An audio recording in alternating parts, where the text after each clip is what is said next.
مومنوں پڑھتے رہو تم اپنے آقا پر درود، ہے فرشتوں کا وظیفہ الصلاۃ والسلام۔ حضور مفتی اعظم عالم کے منہ کے اندر اپنے انگشت مقدس کو رکھ دیتے ہیں، 2 انگلیاں ہاتھ کی ڈال دیتے ہیں اور اس کے بعد میں بیعت کر رہے ہیں۔ پہلے وہ غائبانہ بیعت تھی، آج حاضرانہ بیعت کر رہے ہیں۔ سرکار مفتی اعظم عالم کے منہ کے اندر جب دونوں انگلی پہنچی ہے تو آپ نے انگلی کو چوسنا شروع کیا ہے۔ حضور ابو الحسین نوری میاں مسکرا کر کے کچھ اشارے ہی اشارے میں کہتے جا رہے ہیں۔ وقت کے مجدد ہونے والے ابن مجدد اشارے ہی اشارے میں اپنے پیر و مرشد سے کچھ باتیں کر رہے ہیں۔ کیا بات کر رہے ہیں؟ تصور کی زبان یہ بولتی ہے۔ ان کے پیر و مرشد نے یہ کہا ہوگا، اے مولانا مصطفیٰ رضا، اے ہونے والے مفتی اعظم عالم، میں اپنے ہاتھ کو تمہارے منہ کے اندر ڈال دیا ہے، اب اس سے پی لو، جو بھی پینا ہو پی لو، صداقت کے جام کو پینا ہو پی لو، عدالت کے جام کو پینا ہے پی لو، سخاوت کے جام کو پینا ہے پی لو، عدالت کے جام کو پینا ہے پی لو، محبت کے جام کو پینا ہے پی لو، شریعت کے جام کو پینا ہے پی لو، طریقت کے جام کو پینا ہے پی لو، معرفت کے جام کو پینا ہے پی لو، حقیقت کے جام کو پینا ہے پی لو۔ چنانچہ کیا کیا پلا رہے ہیں یہ تو خدا ہی سمجھے، یا تو اللہ کا وہ بندہ ہی سمجھے جس نے اپنے مرید کے منہ کے اندر انگلی کو ڈال کر کے کون کون سی چیز کو پلائی ہے، کتنی کتنی منزلوں کو طے کرایا ہے۔ بہر کے جب حال آگے بڑھتا ہے تو یہی مفتی اعظم عالم ہے۔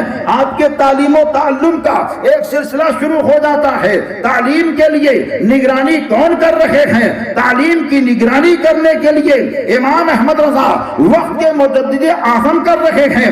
آپ کی تعلیم پر توجہ پوری ہے اور آپ نے اپنے بڑے شہزادے جنہیں حجت الاسلام کہتے ہیں، اعلیٰ حضرت نے ان کے بھی ذمے یہ بات ڈال دی ہے، چھوٹے میاں کی مکمل نگرانی کی جائے، ان کی تعلیم و تربیت کی جائے۔ چنانچہ ان کی بھی توجہ ہو رہی ہے۔ اور سرکار مفتی اعظم عالم کی والد محترمہ جن کا نام نامی اسم گرامی حضرت ارشاد بیگم ہے، ان کو بھی کہا گیا ہے اس شہزادے پر خاص توجہ دی جائے۔ آخر توجہ کیوں اتنی دی جا رہی ہے؟ امام احمد رضا کی توجہ کافی تھی، حجت الاسلام کی توجہ ہی کافی تھی، ماں کو بھی توجہ کے لیے کہا گیا، بھائی کو بھی توجہ کے لیے کہا گیا، خود بھی توجہ دے رہے ہیں۔ جانتے ہیں امام احمد رضا یہ کوئی معمولی ذات نہیں ہے، یہ سنیت کی بنیاد بننے والے ہیں، یہ حق کی پہچان بننے والے ہیں، یہ محبت کی شان بننے والے ہیں، یہ سنیت کے امام بننے والے ہیں۔ مکمل طور پر نکھارا ان کو جا رہا ہے، ان کو سنوارا جا رہا ہے، ان کو تیار کیا جا رہا ہے، تعلیم و تعلم کے رنگ میں ڈھالا جا رہا ہے۔ اب کوئی اور نہیں بولتا ہے، اب دیکھیے قطب مدینہ بولتے ہیں جنہیں ہم اور اعلیٰ حضرت کے خلیفہ کہتے ہیں، جنہیں علامہ ضیاء الدین مدنی کہتے ہیں۔ وہ بیان فرماتے ہیں جب سرکار مفتی اعظم ہند کی پیدائش ہوئی تھی اس وقت میری عمر 16 برس کی تھی۔ میں نے مفتی اعظم ہند علیہ الرحمہ کے بچپن کو بھی دیکھا، دودھ پینے والے حال کو بھی سنا، پڑھائی کے حال کو بھی ہم نے دیکھا، جوانی کے حال کو بھی ہم نے دیکھا، چلنے کے حال کو بھی ہم نے دیکھا، سونے کے حال کو بھی ہم نے دیکھا، بچوں کے ساتھ اٹھنے کے حال کو بھی ہم نے دیکھا، استاد کے سامنے جانے والے حال کو بھی ہم نے دیکھا، کھانے کے حال کو بھی ہم نے دیکھا، پینے کے حال کو بھی ہم نے دیکھا، سارے زاویے کو ہم نے دیکھا۔ تو قطب مدینہ علیہ الرحمہ یہ کہتے ہیں ہر زاویے میں نے مصطفیٰ رضا ہم شبیہ غوث اعظم کو بالکل ایسا ہی پایا کہ وہ تقویٰ میں بھی اعلیٰ ہے، فتویٰ میں بھی اعلیٰ ہے، تدبر میں بھی اعلیٰ ہے۔ اللہ نے ہر زاویے سے ان کو اعلیٰ اور بڑا فرما رکھا ہے۔ چنانچہ یہ کون ہے؟ یہ ہمارے اور آپ کے مفتی اعظم عالم ہے جن کا عرس ہم منا رہے ہیں، جن کی مجلس میں ہم لوگ بیٹھے ہیں۔ ان کی حیات ظاہری کا جب 18 سال دور شروع ہو جاتا ہے تو آپ کے دارالافتاء کے اندر یعنی آپ کے والد محترم جس دارالافتاء کے اندر فتویٰ نویسی فرمایا کرتے تھے، ملک العلماء علامہ ظفر الدین بہاری رحمت اللہ تعالی علیہ تشریف فرما ہے، وہ فتویٰ کر کے فتویٰ نویسی کر رہے ہیں اور جو سوال دارالافتاء میں آ رہا ہے اس کا جواب دیتے ہوئے جا رہے ہیں۔ حضور مفتی اعظم عالم وہاں بیٹھے ہوئے ہیں. آپ نے کیا دیکھا؟ ملک العلماء علامہ ظفر الدین بہاری جب جواب لکھ رہے ہیں تو جواب لکھنے کے بعد میں دلیل سے فتوے کو زینت دینے کے لیے فتاوی رضویہ کے قلمی نسخے کو اٹھاتے ہیں، وہاں سے ہمارا لکھ دیا کرتے ہیں. علامہ ظفر الدین بہاری سے حضرت مفتی اعظم عالم نے کہا، ارے مولانا فتاوی رضویہ سے آپ جواب دے رہے ہو تو آپ بولتے ہیں کیا ہوا؟ کہا آپ کو جواب وہی دیکھ کر کے دینا ہے، تو کہا آپ ہی لکھ دیجئے. آپ نے فوراً پین کو لیا اور جو سوال تھا وہ مسئلہ رضاعت کے تعلق سے تھا، اس کا مکمل جواب دیتے ہیں. سیدی سرکار اعلیٰ حضرت کی بارگاہ میں وہ جواب پیش کیا جاتا ہے. امام اہل سنت اعلیٰ حضرت نے جیسے ہی اس پہلے سوال کے جواب کو دیکھا خوشیوں میں جھوم جاتے ہیں اور برجستہ یہ کہتے ہیں، میرا شہزادہ آج سے فتویٰ نویسی کرے گا. آپ کے نام کی مہر بنوا کر کے آپ کے ہاتھ میں دے دیا کرتے ہیں اور بولتے ہیں، میاں آج سے آپ بھی فتویٰ نویسی کیا کرو گے. یہ کون ہیں جنہیں ہم اور آپ مفتی اعظم عالم کہتے ہیں؟ 18 برس کی عمر میں ہمارا بچہ کھیلتا اور کودتا ہے، مگر امام احمد رضا کا بیٹا کھیل نہیں رہا ہے. کون کی رہبری کر رہا ہے؟ کون کے نصیبے کو لکھ رہا ہے؟ فتویٰ نویسی کر رہا ہے اور دنیا والوں کو بتا رہا ہے. جو طبیعت کے لیے آتے ہیں وہ طبیعت کا کام کرتے ہیں، جو نبی کی شریعت کے لیے آتے ہیں وہ مصطفیٰ جان رحمت کی شریعت کا کام کیا کرتے ہیں.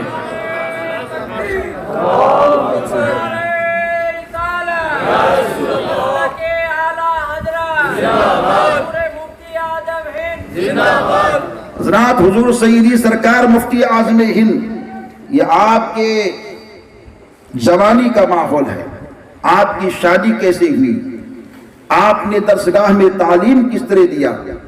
سرکار اعلیٰ حضرت فاضل بریلوی کی تعلق سے یہ مشہور ہے جو حقیقت پر مبنی ہے کہ حضور اعلیٰ حضرت فاضل بریلوی نے دورے بہت کم فرمائے.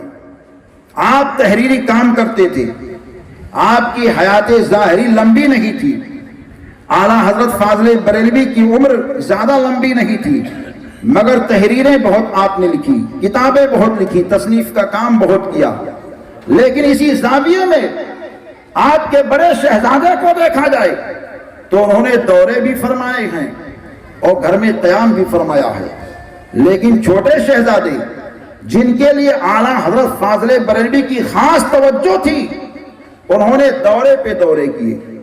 اتنے دورے کیے کہ یہاں آنے کے بعد میں مجھے یہ پتا چلا، بلکہ یہاں کیا گجرات کے کچھ ایسے علاقے میں جانے کا اتفاق ہوا 2 سال پہلے، جو دیہاتی علاقہ تھا، جانے میں بڑی دقتیں محسوس ہو رہی تھی. تو وہاں کے لوگوں نے بتایا کہ ہمارے اس گاؤں میں سرکار مفتی اعظم عالم آ چکے ہیں. ایسے ہی اور بھی بہت سارے دیہاتی علاقے ہیں جہاں آج بھی جانے میں بڑی دقتیں ہوتی ہیں. ہمارے اور آپ کے مفتی اعظم عالم لوگوں کے ایمان کی محافظت اور دین کی تبلیغ کے لیے کہیں پیدل چل کر کے جا رہے ہیں، کہیں بیل گاڑی پہ بیٹھ کر کے جا رہے ہیں، کہیں کس طرح کا معاملہ ہے ایسے حالات میں پہنچ کر کے وہاں دین کی تبلیغ کو کر رہے ہیں. یہاں بتایا گیا کہ سرکار مفتی اعظم ہند خلیفہ اعلیٰ حضرت صوفی عبد الرحمن صاحب قبلہ رضوی کے انتقال کے بعد میں ان کے عرس کی تقریب میں ہر سال پابندی سے تشریف لایا کرتے تھے. اور جہاں جماعت رضائے مصطفیٰ کی آفس ہے اس محلے کے اندر، انصاری محلہ کے اندر، سرکار مفتی اعظم ہند کا 12 قیام رہا ہے. اور یہ بھی مجھے معلوم ہوا ہے کہ یہاں سرکار حجت الاسلام کی بھی آمد ہوئی ہے اور سرکار اعلیٰ حضرت کے چھوٹے بھائی استاد زمن حضرت علامہ حسن رضا بریلوی کا بھی آنا ہوا ہے. اور کیوں نہ ہو، کیونکہ یہ اللہ کے محبوب بندے ہیں جنہوں نے اس محلے کو ہی نہیں بلکہ سنیت کے علاقے کو چن رکھا تھا. اور حقیقت میں ہم اور آپ ان کے دامنے کرم سے جڑے ہوئے ہیں، ان کے دامنے کرم سے لگے ہوئے ہیں. تو ہم سب کو مضبوطی سے ان کے فیض کو حاصل کرنے کے لیے ان کے دامنے کرم کو اور مضبوطی سے تھام لینا چاہیے. یہ جے پور کی سرزمین ہے. جے پور کے اندر جب سرکار مفتی اعظم عالم آتے تھے، آپ کے سوانح کو پڑھا جائے، آپ کی سیرت کی داستان اور حکایات کو پڑھا جائے تو جے پور کے ذریعے سے بہت سارے واقعات سیرت کی کتابوں میں ملا کرتے ہیں جہاں سرکار مفتی اعظم ہند نے کام بھی کیا ہے اور اپنی کرامتوں کا صدور بھی کیا ہے۔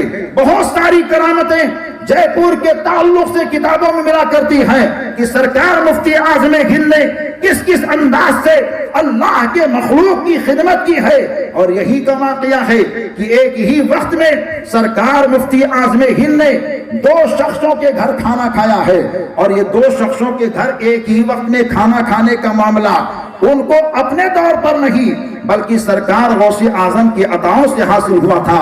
سرکار غوث اعظم کا ہم شبیہ آپ کو کہا جاتا ہے، اور ہم شبیہ جو کسی کا ہوتا ہے تمام خوبیاں جو اصل کے اندر ہوتی ہیں انہی خوبیوں کا نچوڑ اس کے صدقے میں ہم شبیہ کے اندر بھی دکھائی دینی چاہیے۔ سرکار غوث اعظم رضی اللہ تعالیٰ عنہ کہ یہ کیسے ہم شبیہ ہیں، اس تعلق سے کچھ لوگ ایسے ہیں جو ہم شبیہ غوث اعظم ہم لوگ کہیں تو اس پر اعتراض کرتے ہیں، مگر ان کو معلوم نہیں ہے کہ حضور مفتی اعظم ہند ہم شبیہ غوث اعظم کیسے ہیں، ہم شبیہ غوث اعظم کیسے ہیں۔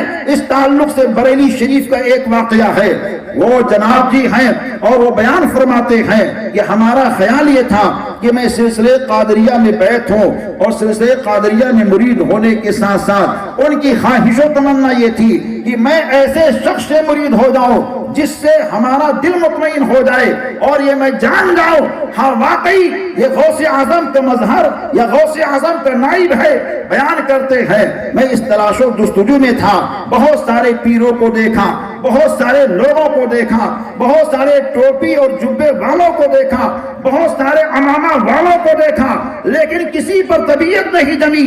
یہاں تک کہ کہتے ہیں اسی تلاش و جستجو کے اندر میں بغداد معلیٰ پہنچا، سرکار غوث اعظم کی بارگاہ میں میں نے حاضری دی، اور ہم نے یہ سوچا سرکار غوث اعظم کے جو گدی نشین ہیں ان سے میں مرید ہو جاتا ہوں، اور جب مرید ہو جاؤں گا تو شاید ہمارے دل کو سکون مل جائے گا۔ لیکن وہ بیان فرماتے ہیں میں نے سرکار غوث اعظم کے موجودہ گدی نشین کو جب دیکھا تو اس وقت میری طبیعت ان پر بھی جم نہیں پائی، دل کو قرار نہیں مل پایا۔ اسی بے قراری کی کیفیت میں سویا تو سرکار غوث اعظم خان نے تشریف لائے اور کہا اے میرا دیوانہ، تو میرے سلسلے میں آنا چاہتا ہے، تو میرے نائب کو دیکھنا چاہتا ہے، تو میرے ہم شبیہ کو دیکھنا چاہتا ہے، تو میرے مظہر کو دیکھنا چاہتا ہے، تو یہ چاہتا ہے کہ میرے نائب سے تو مرید ہو جائے۔ تو یہ کہہ کر کے سرکار غوث اعظم کہتے ہیں اتنا لمبا تو نے سفر طے کیا، ارے میرا نائب کوئی اور نہیں ہے، میرا نائب میرے پیچھے آ رہا ہے۔ وہ دیکھنے والے خان نے کہا کہ میں دیکھنے لگا کہ آخر سرکار غوث اعظم کے پیچھے اس وقت کون آ رہا ہے۔ بیان فرماتے ہیں کہ میں نے خواب کے اندر دیکھا کہ حضور غوث اعظم کے پیچھے کوئی اور نہیں آ رہا تھا، حضور غوث اعظم کے پیچھے اعلیٰ حضرت کا چھوٹا بیٹا مفتی اعظم عالم آ رہے ہیں۔ میں نے دیکھا، میں وہاں سے خواب سے بیدار ہوا، اپنے سفر کو پورا کیا، اور جب آیا تو آنے کے بارے میں حضور مفتی اعظم ہند کی بارگاہ میں پہنچا۔ میں نے کہا حضور مرید کر لیجئے۔ سرکار مفتی اعظم ہند نے مرید کیا، سلسلے قادریہ میں داخل کیا، اور جب داخل کیا تو داخل کرنے کے ساتھ مسکرانے لگے۔ وہ کہتے حضور مسکرا کیوں رہے ہو؟ تو بولتے ہیں کسی کو بتانا نہیں، سرکار غوث اعظم نے جو اشارہ کیا اب مان گئے۔ کہا ہاں حضور میں جان بھی گیا، میں مان بھی گیا، سرکار غوث اعظم کے چہرے کو میں نے دیکھا، سرکار غوث اعظم کے چہرے کا عکس مکمل آپ کے چہرے میں نظر آ رہا ہے۔ آپ اس وقت حضور غوث اعظم کے ہم شبیہ بھی ہیں، اور سرکار غوث اعظم کے نائب غوث اعظم بھی ہیں۔ نعرہ تکبیر، نعرہ رسالت، ہم شبیہ غوث اعظم، مفتی اعظم، مفتی اعظم، ہم شبیہ غوث اعظم، ہم شبیہ غوث اعظم، نعرہ تکبیر، نعرہ رسالت۔